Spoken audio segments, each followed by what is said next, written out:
வசி சித்தரையா இன்னைக்கு எங்க வீட்டுக்கு வந்திருக்காரு. இவரோட மாணவி நானு.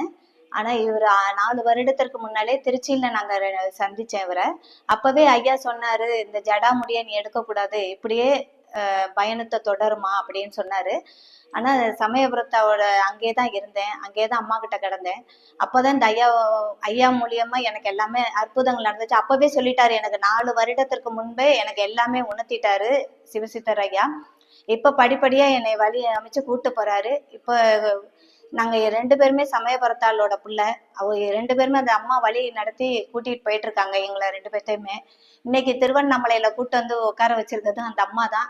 இவரு அந்த வார்த்தையே அன்னைக்கே சித்தரையா என்கிட்ட அன்னைக்கே சொல்லிட்டாரு, திருவண்ணாமலைக்கு தாம்மா நீங்க போவீங்கன்ட்டு. அதே போல இங்க வந்து நான் திருவண்ணாமலையில பயணிச்சிட்டு இருக்கேன். திருவண்ணாமலையில ஐயா மூலியமா ஒரு ஆசிரமம் அமைஞ்சு வர்ற மக்களுக்கு அனைவருக்கும் அன்னதானம் போடுறதுக்கு முடிவு பண்ணி வச்சிருக்காரு. இதுக்கு அந்த கோடான கோடி நன்றி இந்த சிவசித்தர் ஐயாவுக்கு நான் இந்த நேரத்துல தெரிவிச்சுக்கிறேன்.